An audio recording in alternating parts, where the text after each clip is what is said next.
Hello students, welcome to my channel. आज की video में हम करेंगे क्लास 8 मैथ्स चैप्टर 12 फैक्टराइजेशन के इंट्रोडक्शन के बारे में। तो देखिए स्टूडेंट्स, फैक्टराइजेशन क्या होता है। फैक्टराइजेशन के बारे में आप पहले भी पढ़ चुके हैं। क्लास 7th में भी आप फैक्टर्स के बारे में पढ़ चुके हैं कि फैक्टर्स क्या होते हैं। अब यहाँ पे हम थोड़ी और डिटेल में पढ़ेंगे कि फैक्टर्स क्या होते हैं और फैक्टराइजेशन क्या होता है। तो ये चैप्टर करने से पहले हम इस चैप्टर के इंट्रोडक्शन के बारे में देख लेते हैं। इस चैप्टर को अच्छे से समझ लेते हैं ताकि आपको सभी कंसेप्ट्स क्लियर हो जाएं और आप क्वेश्चंस को आसानी से सॉल्व कर सके। तो देखिए स्टूडेंट्स, फैक्टराइजेशन करने से पहले हम किसके बारे में पढ़ेंगे?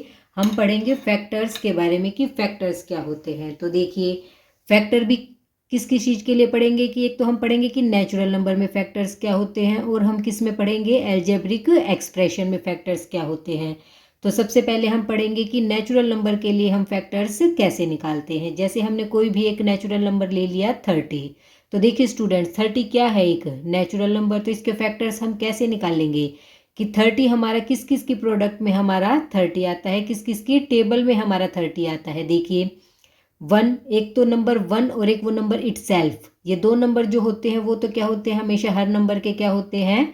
फैक्टर्स होते हैं। 1 and a number itself is a factor of number. तो देखिए स्टूडेंट्स, इसके बाद देखिए 2 की टेबल में 30 हमें मिलेगा, 3 की टेबल में 30 आता है, 5 की टेबल में 30 आता है।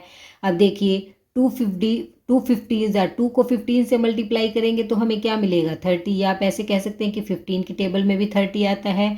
3 को 10 से मल्टीप्लाई करेंगे तो भी 30, 5 6 जा 30। तो जिस जिस की टेबल में हमें 30 मिलेगा वो सभी नंबर्स, नेचुरल नंबर हमने वहाँ लिख दिए हैं। तो देखिए 1 2 3 5 6 10 15 और 30। तो देखिए 1 multiply 30 is equal to 30, 2 multiply 15 is equal to 30, 3 10 जा 30, 5 6 जा 30। तो ये सभी इसके क्या होंगे?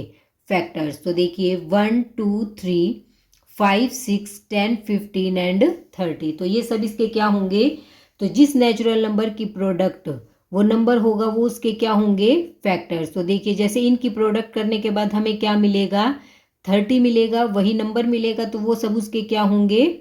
फैक्टर्स होंगे। या फिर जिसका मल्टीपल 30 होगा, जिस नंबर का, जिस भी नेचुरल नंबर का मल्टीपल वो नंबर होगा वो उसका क्या होगा? फैक्टर। जैसे 2 का मल्टीपल 30, 3 का मल्टीपल 5 का, इन सब का मल्टीपल क्या है? 30 है, तो वो सब इसके क्या हो जाएंगे? फैक्टर्स। तो आई होप स्टूडेंट्स आपको समझ आए कि हम फैक्टर्स कैसे निकालते हैं। फैक्टर हम बिल्कुल आसान तरीके से, सबसे पहले तो 1 नंबर और एक वो नंबर इटसेल्फ, वो क्या होगा? उसका फैक्टर होगा। इसके अलावा जिस जिसकी टेबल में वो नंबर हमें मिलेगा वो हम क्या निकालते हैं? उसके फैक्टर्स। इसके बाद देखिए स्टूडेंट्स, ये तो हमने आपको बताया फैक्टर्स के बारे में। इसके बाद हम जानेंगे कि प्राइम फैक्टर्स क्या होते हैं। देखिए, प्राइम फैक्टर क्या होते हैं? इनमें से जैसे हमें दिया गया है कि हमें 30 के प्राइम फैक्टर निकालने हैं। प्राइम फैक्टर का मतलब जो फैक्टर हों लेकिन वो क्या हों? प्राइम हो। इसके हमें क्या निकालने हैं? फैक्टर, लेकिन वो क्या होने चाहिए? प्राइम। तो देखिए वो हम कैसे निकालेंगे। अब देखिए 30 है, 2 3 और 5, ये तीनों क्या है? प्राइम नंबर है। 2 भी प्राइम है, 3 भी प्राइम है और 5 भी प्राइम है।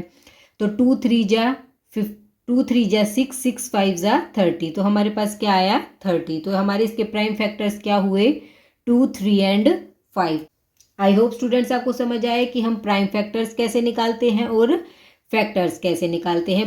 प्राइम फैक्टर निकालने का एक और मेथड भी है हमारे पास। देखिए, जैसे हमने यहाँ पे लिया नंबर 30, हमें इसके क्या निकालने हैं? Prime factor. तो सबसे पहले हम क्या करेंगे? एक प्राइम नंबर ले लेंगे। हमने एक प्राइम नंबर लिया 2, 2 पे 30 हमारा कंप्लीटली डिवाइड होगा। 2 1 जा 2, 1 यहाँ बचा, 2 5 जा 10।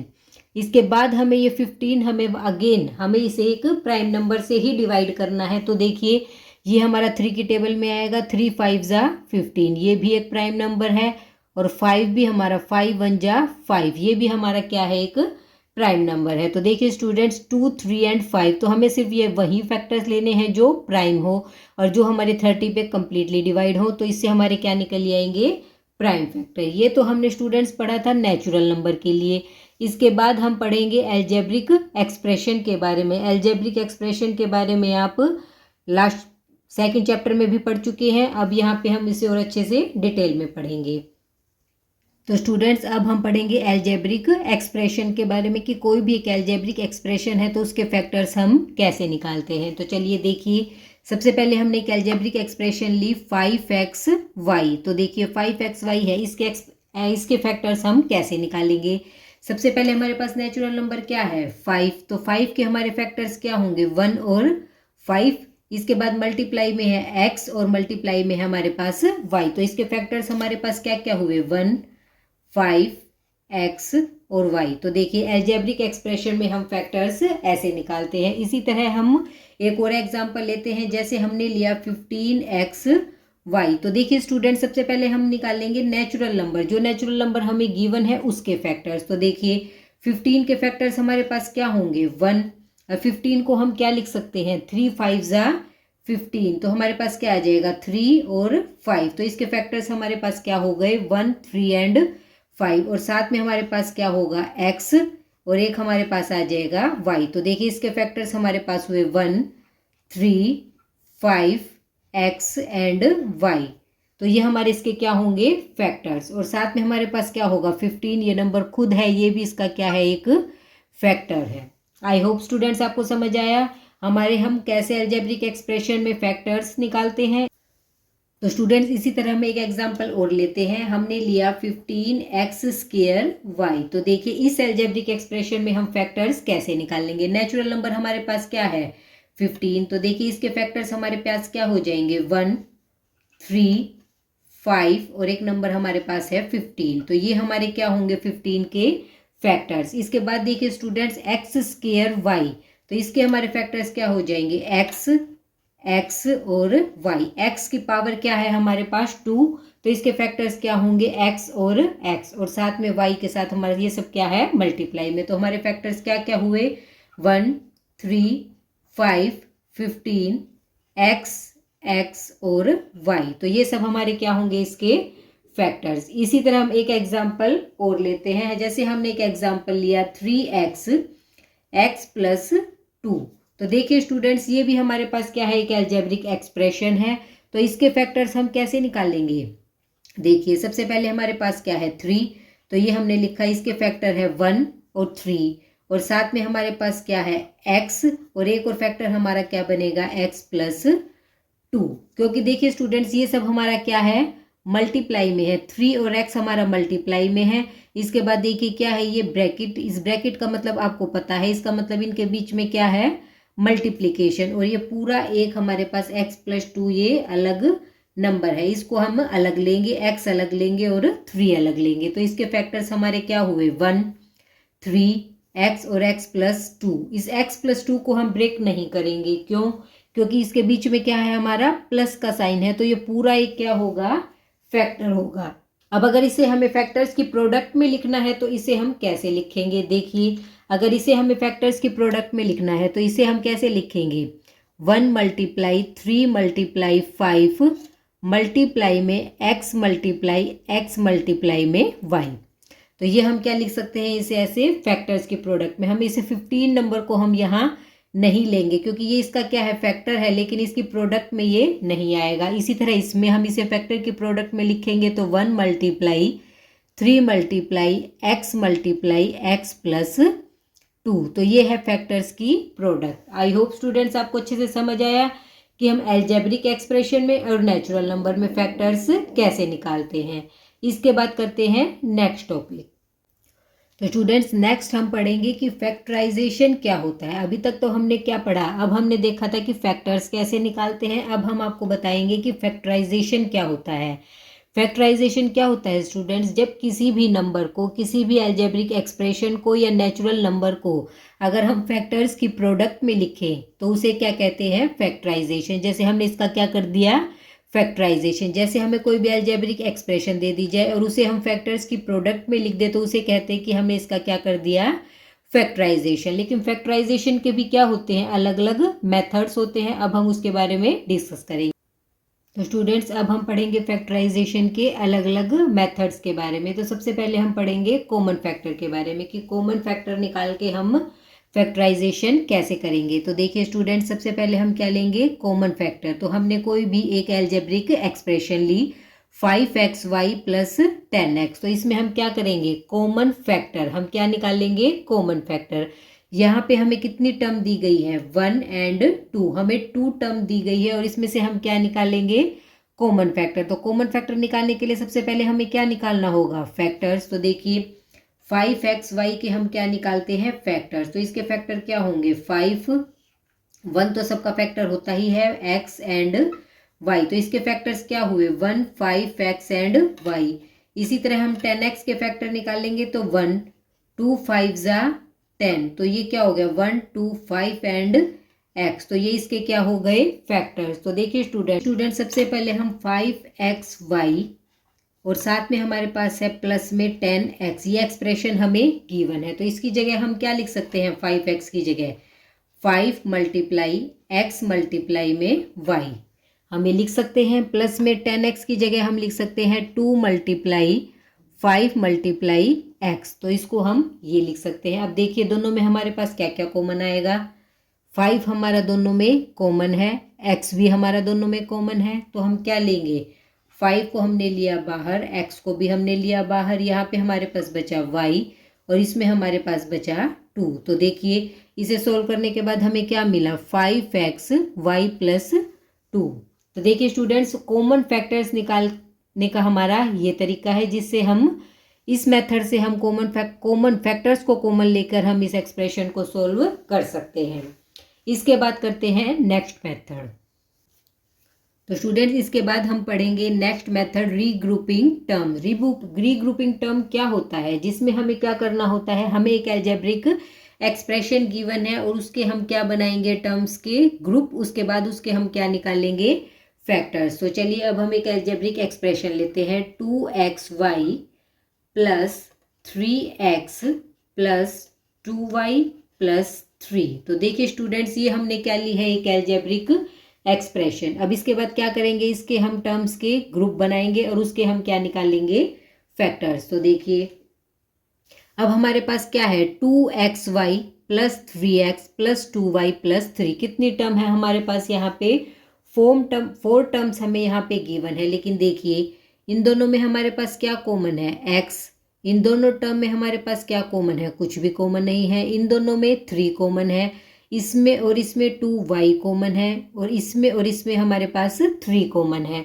तो कोई भी दो टर्म लीजिए, दो टर्म में हमारे पास क्या है, या तो कोई भी वेरिएबल कॉमन है या कोई भी नेचुरल नंबर कॉमन है, लेकिन चारों टर्म्स में हमारे पास कोई भी नंबर कॉमन नहीं है। तो ऐसी सिचुएशन में हम क्या करते हैं, हम यूज करते हैं रीग्रुपिंग टर्म का।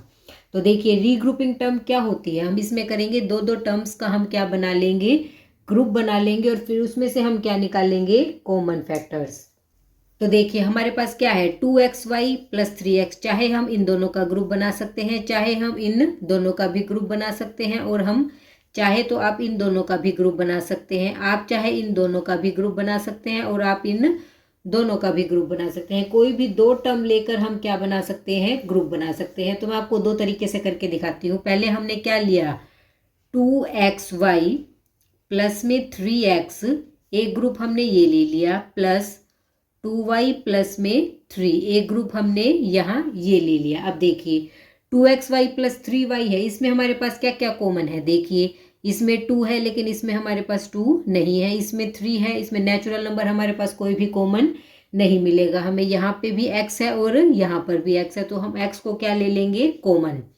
तो यहाँ हमारे पास क्या बचा, 2y प्लस यहाँ पे x को हम क्या ले चुके, कॉमन बाहर ले चुके, तो हमारे पास बचा 3 प्लस इसका हम यहाँ पे सॉल्व कर चुके हैं। अब देखिए 2y प्लस 3, इसमें 2 है और इसमें 3 है, लेकिन इसमें y है, इसमें हमारे पास y नहीं है। तो दोनों में क्या कॉमन है, ओनली 1।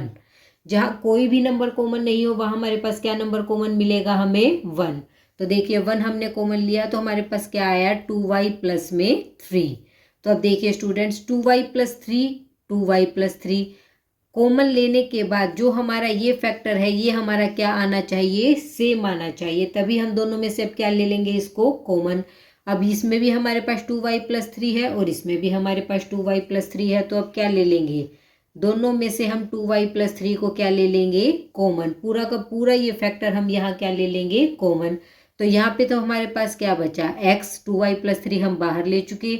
इसी तरह इसमें भी हम 2y+3 ले चुके, तो हमारे पास बचा 1। तो हमारे फैक्टर्स क्या है, 2y+3 और x+1। तो ये तो स्टूडेंट्स मैंने जब सोल्व करके दिखाया, जब हमने इन दोनों टर्म्स का ग्रुप बनाया। इसी तरह मैं इसको 2xy का 2y के साथ और 3x का 3 के साथ ग्रुप बना के दिखाती हूँ, और आपको देखेगा कि हमारे पास सेम फैक्टर्स हमें मिलेंगे।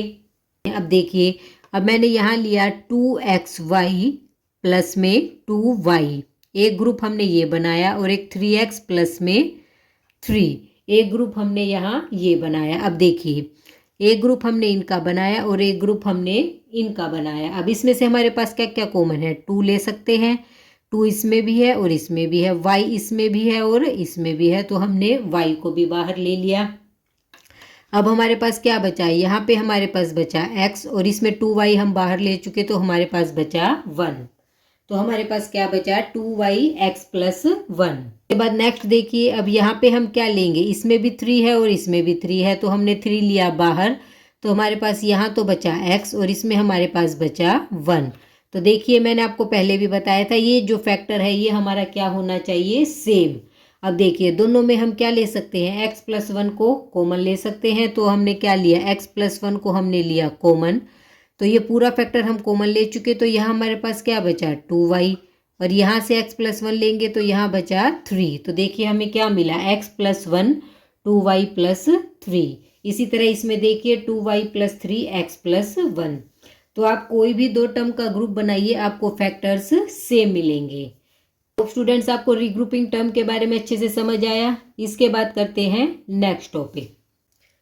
तो स्टूडेंट्स, हमारा नेक्स्ट टॉपिक है यूजिंग आइडेंटिटीज़। तो देखिए स्टूडेंट, यूजिंग आइडेंटिटीज़ क्या होता है, इसमें हमें क्या करना है, आइडेंटिटीज़ का यूज़ करना है। देखिए, इसके बारे में हम पहले भी पढ़ चुके हैं कि ये आइडेंटिटीज़ होती क्या है। ये आप छोटी क्लासेस से पढ़ते आ रहे हैं। a+b का होल स्क्वायर, वो हमारे पास क्या होगा, a² + 2ab + b²। इसी तरह a-b का होल स्क्वायर, वो हमारा क्या होता है, a² - 2ab + b²। a-b a+b, वो हमारे पास क्या होता है, a² - b²। तो देखिए, a+b का होल स्क्वायर और a-b का होल स्क्वायर, दोनों में क्या फ़र्क है, ओनली यहाँ पे हमारे पास प्लस है तो 2ab के आगे हमारे पास क्या आएगा, प्लस। यहाँ पे माइनस है तो 2ab से पहले हमें क्या मिलेगा, माइनस। a² और b² हमारे क्या रहेंगे, सेम।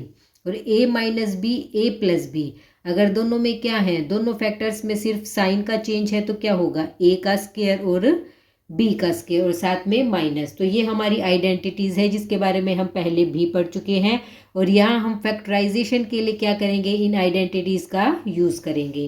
तो इसके लिए मैं एक एग्जांपल लेती हूँ, एक हम एक्सप्रेशन लेते हैं जिसे हम सोल्व करके दिखाएंगे, जिसमें हमने ये आइडेंटिटीज़ यूज़ की है। तो देखिए स्टूडेंट्स, अब तक स्टूडेंट्स हम किस किस के बारे में पढ़ चुके हैं, कॉमन फैक्टर्स के बारे में, रीग्रुपिंग टर्म के बारे में। इसके बाद हम करेंगे आइडेंटिटीज़, यूजिंग आइडेंटिटीज़, जिससे फैक्टराइजेशन में पहले हमने क्या किया था कि हम कॉमन फैक्टर निकाल कर कैसे फैक्टराइज कर सकते हैं, फिर ग्रुपिंग टर्म करके हम फैक्टराइजेशन कैसे कर सकते हैं। नेक्स्ट हमारे पास है कि हम आइडेंटिटीज़ का यूज़ करके फैक्टराइजेशन कैसे करेंगे। तो इसके लिए देखिए, अब हम एक एक्सप्रेशन लेते हैं। मैंने एक एक्सप्रेशन लिया, x² + 8x + 16। अब हमें क्या करना है, इसको फैक्टराइज करना है। तो देखिए स्टूडेंट्स, इसे हमें किस फॉर्म में चेंज करना होगा, हमारे पास क्या है, ये प्लस, तो हम इसे a+b के होल स्क्वायर में यदि इसे चेंज कर दें तो हमारे क्या निकल आएंगे, फैक्टर्स। तो देखिए हमारे पास अगर ये आ जाए a² + 2ab + b², तो उसकी जगह हम क्या लिख सकते हैं, a+b का होल स्क्वायर। तो देखिए यहाँ पे हमारे पास क्या है, x² प्लस, अब यहाँ पे 16, ये हमारे पास क्या बन सकता है, 4 का स्क्वायर। तो देखिए ये हमारा क्या हो गया, a² + b², ये दो हमें मिल चुके हैं। अब हमारे पास बीच में क्या है, 8x, तो 8x को हमें बनाना है 2ab की फॉर्म में। तो देखिए स्टूडेंट्स, ये हमारे पास है 8x, तो 8x को हम क्या लिख सकते हैं, हमें बनाना है 2ab, 2 हमने लिखा, साथ में हमारे पास a क्या है, a हमारा है x और b हमारा क्या है, 4। तो देखिए हम 8x को लिख सकते हैं, 4 2 ज़ा 8 और मल्टीप्लाई में x, तो हमारा क्या आ गया 8x। तो यहाँ पे x तो हमारा क्या है a और 4 हमारा क्या है b और ये हमारा आ गया 2, तो ये हमारा क्या बन गया 2ab। तो देखिए स्टूडेंट्स, आपको समझ आया कैसे हमने 8x को 2ab की फॉर्म में कैसे चेंज किया। 8 को हम ब्रेक कर सकते हैं 2 × 4 और x को हमने लिखा एज इट इज़, तो हमारे पास क्या आ गया ये 8x। अब x तो हमारा क्या है यहाँ पर a और 4 हमारा क्या है b। ये हम आपको सिर्फ समझाने के लिए बता रहे हैं। यहाँ पे हमारे पास क्या आया 2 × a की वैल्यू है x मल्टीप्लाई में 4। मैंने 8x की जगह क्या लिख दिया, इसको हमने स्प्लिट कर दिया 2 × 4 × x। यहाँ पे ये हमारा किसका फॉर्मूला बन गया, देखिए ये वाली आइडेंटिटी क्या है।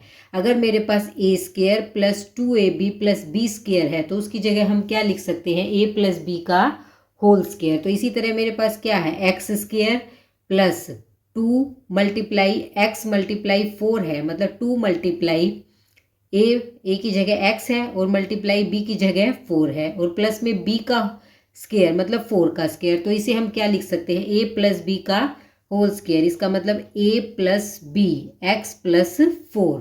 तो यहाँ पे हम लिख सकते हैं x प्लस 4 का whole square. I hope students आपको समझ आया किस तरह हमने इस एक्सप्रेशन को सोल्व किया है, हमने कैसे इस आइडेंटिटी का यूज़ करके हमने फैक्टर्स निकाले हैं। अब x प्लस वाई 4 का हमारे पास क्या है होल स्क्वायर है, तो इसे हम लिख सकते हैं x प्लस 4 और x प्लस 4। तो देखिए इससे हमारे पास क्या आ गया, ये हमारे क्या आ गए फैक्टर्स। आई होप स्टूडेंट्स आपको समझ आया किस तरह हमने इस क्वेश्चन को सोल्व किया। इस तरह से हमारे पास इस तरह कोई भी एक्सप्रेशन गिवन है तो जहाँ कहीं पर हमारे पास प्लस का आइडेंटिटी यूज़ होगी, कहीं हमारे पास माइनस की आइडेंटिटी यूज़ होगी और कई बार हमारे पास a माइनस बी और a प्लस बी की फॉर्म है तो हम इस वाली आइडेंटिटी का भी यूज़ करेंगे। आई होप स्टूडेंट्स आपको अच्छे से समझ आया।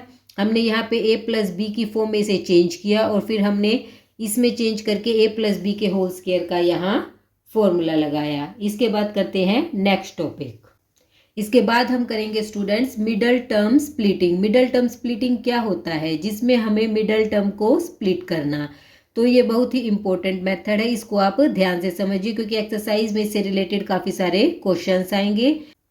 ये हमारा बहुत ही इंपॉर्टेंट टॉपिक है। देखिए मिडल टर्म स्प्लिटिंग क्या होता है।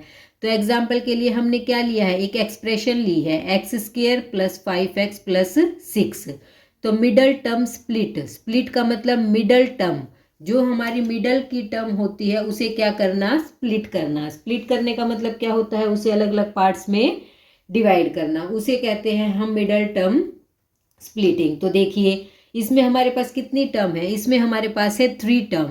तो इसमें हम क्या यूज़ नहीं कर सकते, इसमें हम रीग्रुपिंग मेथड का यूज़ नहीं कर सकते, इसमें हम कॉमन फैक्टर का यूज़ नहीं कर सकते। तो हम यहाँ क्या यूज़ करेंगे, मिडल टर्म स्प्लिटिंग का। तो मिडल टर्म स्प्लिटिंग क्या होती है, देखिए जो हमारी मिडल वाली टर्म होती है उसे क्या करना, अलग अलग पार्ट्स में डिवाइड करना। और अलग अलग पार्ट्स में भी हम कैसे डिवाइड करेंगे, देखिए जैसे हमारे पास क्या है 5x, तो इसमें हमें इस तरह से इसे डिवाइड करना है कि इसको जो हमारा 5 है कि उन दोनों की प्रोडक्ट तो हमारी क्या है 5 आए और उन दोनों की जो हमारी जो प्लस माइनस, हमारा जो प्लस या हम माइनस करें वो तो हमारा क्या है 5 आए और जिसकी हमारी प्रोडक्ट क्या है, एक तो हमारा ये और इसके साथ जो इसके साथ हमारा कोफिशिएंट है, इन दोनों को मल्टीप्लाई कीजिए। 6 को मल्टीप्लाई कीजिए x² के कोफिशिएंट के साथ, वो क्या है 1। तो इन दोनों को मल्टीप्लाई करने के बाद हमें क्या मिलना चाहिए 6, मतलब प्लस माइनस करने के बाद हमें मिले 5 और प्रोडक्ट करने के बाद हमें मिले 6। तो हमें इस तरह से इसको मिडल टर्म को स्प्लिट करना है। तो देखिए x² को हम रखेंगे एज इट इज। इसके बाद देखिए 5 टर्म 6 को भी हम क्या रखेंगे एज इट इज। हमें सिर्फ मिडल टर्म को स्प्लिट करना है। 5 के हम इस तरह से फैक्टर बनाएं कि उसको प्रोडक्ट तो हमारी 6 आए और इसमें इस 5x को हम इस तरह से डिवाइड करें कि उनकी प्रोडक्ट तो हमारे पास क्या आए 6 आए और उनकी प्लस माइनस हमारे पास क्या आए 5 आए। तो इसके लिए हमें क्या करने होंगे, हमें 6 के फैक्टर बनाने होंगे। तो देखिए इसके 6 के फैक्टर हम क्या क्या हो सकते हैं हमारे 1 और 6। तो देखिए स्टूडेंट्स 1 6 × 6, तो एक तो हमारा हो गया 1 और एक हमारा हो गया 6। तो इन दोनों की प्रोडक्ट तो हमारी क्या आई 6। अब इन दोनों को प्लस कीजिए तो हमारे पास क्या आएगा 7। इन दोनों को माइनस करेंगे तो हमें क्या मिला 5। तो क्या हमारी ये दो जो हमारे दो फैक्टर हैं ये हमारे इसमें यूज हो सकते हैं। देखिए अब एक चीज और आपको क्या ध्यान रखनी है, देखिए प्रोडक्ट हमारी क्या है +6।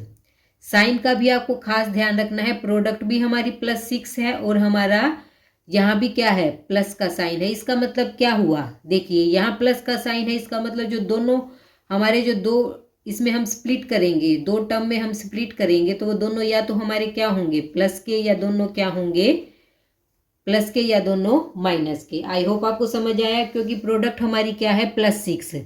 तो +6 कब आएगा, जब दोनों हमारी क्या होंगी या तो दोनों माइनस होंगी या दोनों प्लस होंगी। इसके बाद देखिए अगर हमारे यहाँ पे क्या है +5 का क्या मतलब हुआ, इसका मतलब हुआ कि हमारा या तो पहली कंडीशन हमारी ये थी कि दोनों हमारे प्लस हों या दोनों माइनस। अगर ये वाली कंडीशन फुलफिल है, अब देखिए अगर दोनों प्लस के होंगे तो क्या आएगा 7, दोनों माइनस होगा तो भी 7। इसका मतलब हम एक प्लस और एक माइनस नहीं ले सकते, इसका मतलब हमारी ये वाले फैक्टर नहीं बनेंगे। इसके बाद देखिए स्टूडेंट्स अब हम एक और फैक्टर ले लेते हैं 2 और 3। हमने दो फैक्टर कौन से लिए 2 और 3। तो देखिए 2 3 जा 6 और 3 और 2 को प्लस करेंगे तो हमें क्या मिला 5। तो देखिए ये दो फैक्टर हमने लिए 2 3 जा 6 और इन दोनों को प्लस करेंगे तो 5। अब देखिए दोनों हमने यदि प्लस के लिए तो हमारे पास मल्टीप्लाई करके क्या आया प्लस का 6 और दोनों को प्लस करेंगे तो भी प्लस करके हमें 5x मिलेगा। तो हमारा क्या आ जाएगा 2x + 3x। आई होप स्टूडेंट्स आपको समझ आया कि हमने मिडल टर्म को कैसे स्प्लिट किया। इसके लिए हमें साइन का भी बहुत खास ध्यान रखना है। अब ये देखिए यहाँ पे हमारे पास प्लस है, पहले आप यहाँ देख लीजिए अगर यहाँ पे प्लस है तो हमें ये कंडीशन फुलफिल करनी है कि दोनों या तो माइनस होंगे या फिर दोनों प्लस होंगे, दोनों माइनस हो या दोनों प्लस। इसका मतलब ये प्लस माइनस में हमारे पास क्या आएगा, प्लस करने के बाद ही ये चीज आएगी, साइन चाहे माइनस का हो या प्लस का। अब देखिए अब यहाँ पे हमारे पास क्या था, या तो दोनों माइनस या दोनों प्लस। +6 के लिए तो हमारी ये कंडीशन थी, लेकिन प्लस का 5 है, इसका मतलब क्या हुआ दोनों प्लस के होंगे तभी प्लस का 5 आएगा। आई होप आपको समझ आया। अब देखिए इसमें से मैंने x कॉमन लिया तो मुझे मिला x + 2 प्लस, इसके बाद देखिए इसमें से मैंने 3 कॉमन लिया तो x + 3 2 जा 6, 3 कॉमन लिया तो हमारे पास क्या बचा 2। अब यहाँ से मैं x + 2 पूरे फैक्टर को कॉमन ले लूँगी। इसके बाद हमें मिला x + 3, तो हमारे पास क्या क्या फैक्टर आए x + 2 और x + 3। आई होप स्टूडेंट्स आपको मिडल टर्म स्प्लिटिंग के बारे में समझ आया। आप फिर से देख लीजिए। सबसे पहले तो हमें क्या करना है, मिडल टर्म स्प्लिटिंग में हमें आगे वाली और लास्ट वाली टर्म को तो हमें रखना है एज इट इज़, और जो मिडल वाली टर्म है उसे हमें क्या करना है स्प्लिट करना है। स्प्लिट का मतलब हमें अलग अलग पार्ट्स में डिवाइड करना है, और किस तरह से डिवाइड करना है कि उनकी जो मल्टीप्लिकेशन है वो तो हमारी ये कांस्टेंट टर्म और साथ में जो हमारी फर्स्ट टर्म है उसका कोफिशिएंट, इनका प्रोडक्ट आए।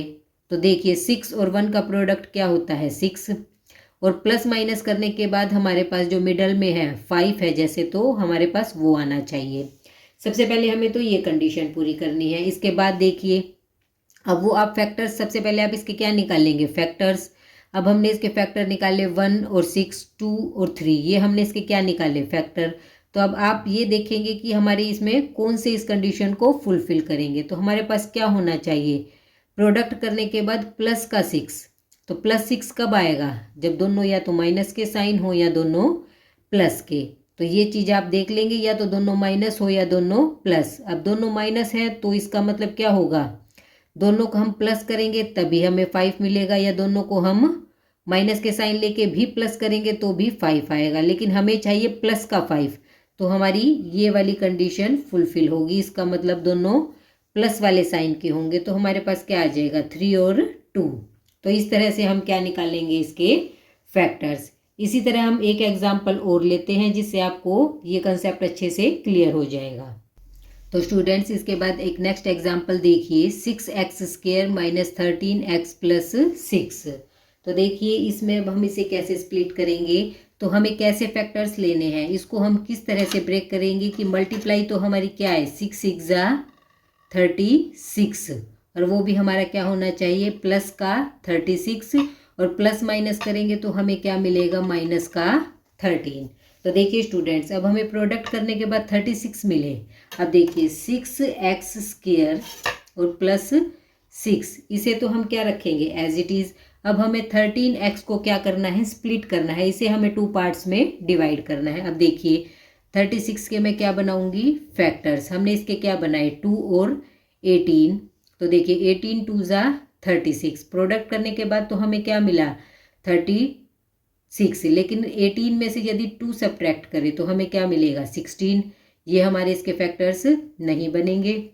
इसके बाद देखिए 3 को हम किससे करें 12 से करें, 12 3 जा 36। अब 12 और 3 को यदि हम क्या करें 12 में से 3 को सब्ट्रैक्ट करेंगे तो हमें क्या मिलेगा 9।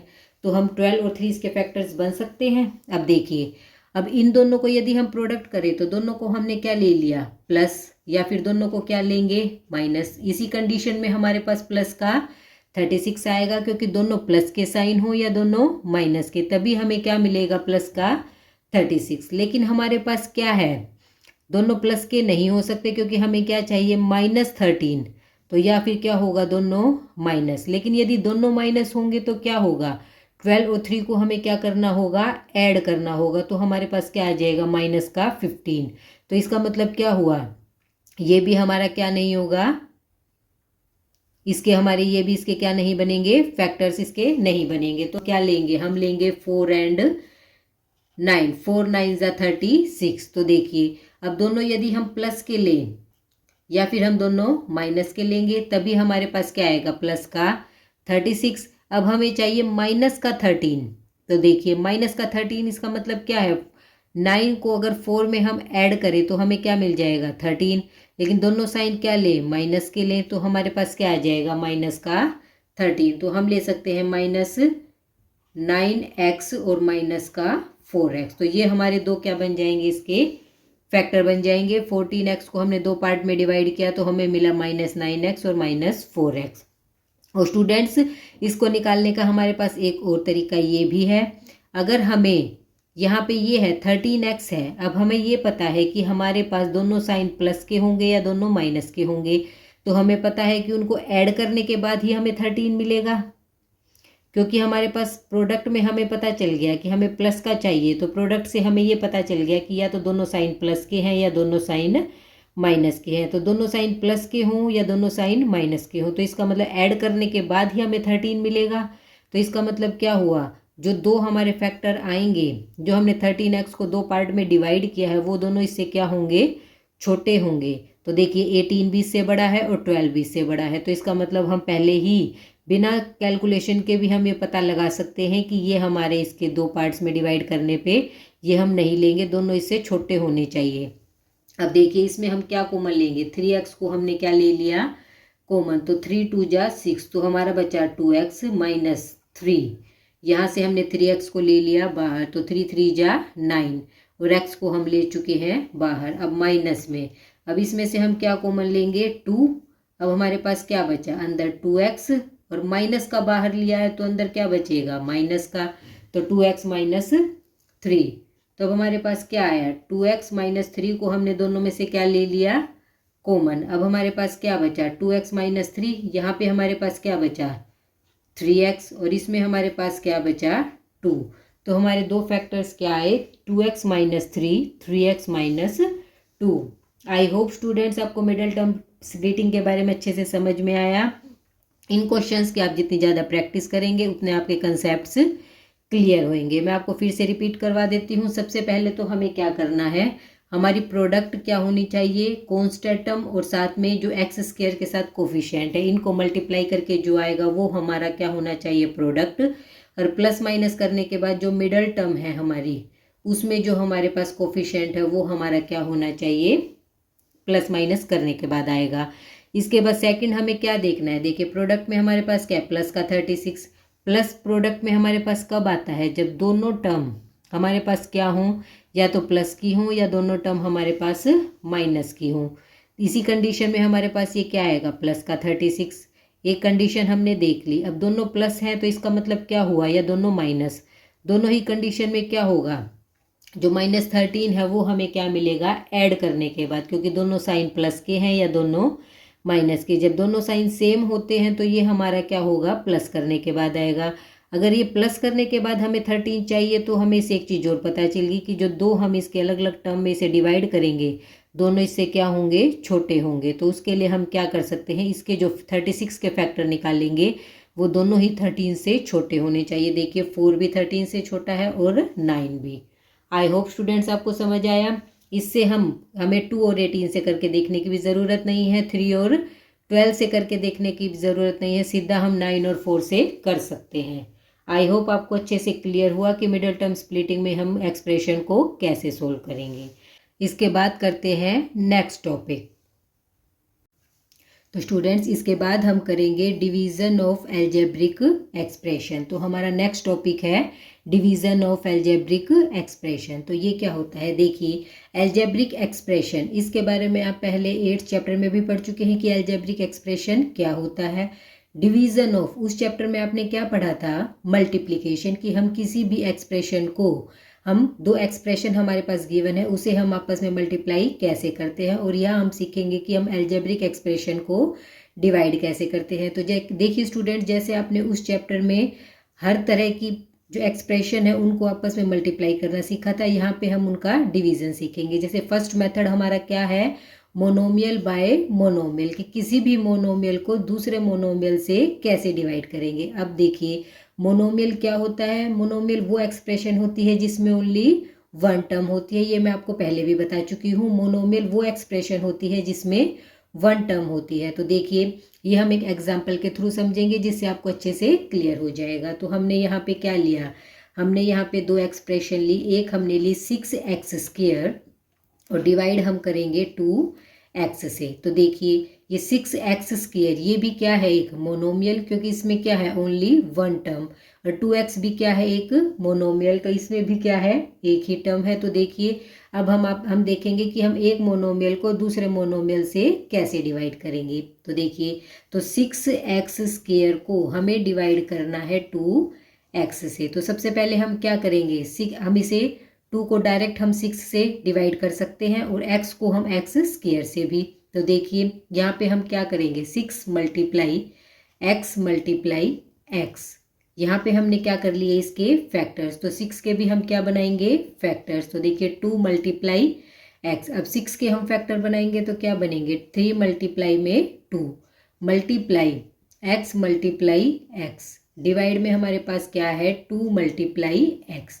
अब देखिए 2 से 2 हमारा कैंसिल हो जाएगा, x से x हमारा कैंसिल हो जाएगा, तो हमें क्या मिला, हमें मिला 3 मल्टीप्लाई x 3x। तो देखिए हमने एक मोनोमियल को दूसरी मोनोमियल से क्या किया है, डिवाइड करके दिखाया है, और हमारा आंसर क्या आया 3x। आई होप स्टूडेंट्स आपको समझ आए कि हम एक मोनोमियल को दूसरी मोनोमियल से कैसे डिवाइड करेंगे। हम क्या बना लेंगे, दोनों के फैक्टर्स, और फिर उनको आपस में क्या करेंगे, डिवाइड। इसके बाद करते हैं नेक्स्ट मेथड। तो स्टूडेंट्स हमारा नेक्स्ट टॉपिक है पॉलिनोमियल बाय मोनोमियल, कि हम किसी भी पॉलिनोमियल को मोनोमियल से कैसे डिवाइड करेंगे। अब मोनोमियल तो हमने आपको बताया था जिसकी ओनली वन टर्म होती है, जिस एक्सप्रेशन में वन टर्म होती है, और पॉलिनोमियल कौन सी एक्सप्रेशन होती है जिसमें कितनी भी टर्म्स हो सकती है। देखिए मोनोमियल में ओनली वन टर्म होती है, बाइनोमियल में मैंने आपको बताया था कि 2 टर्म्स होती हैं, ट्राइनोमियल में 3 टर्म्स होती हैं, और पॉलिनोमियल ऐसी एक्सप्रेशन है जिसमें कितनी भी टर्म हो सकती हैं। तो देखिए अब हम आपको सिखाएंगे कि पॉलिनोमियल को मोनोमियल से कैसे डिवाइड करते हैं। तो इसके लिए हम एक एग्जांपल लेते हैं, 4y³ plus 5y² plus 6y। तो देखिए स्टूडेंट्स ये क्या है, एक पॉलिनोमियल, तो इसमें कितनी टर्म है, 3 टर्म्स हैं।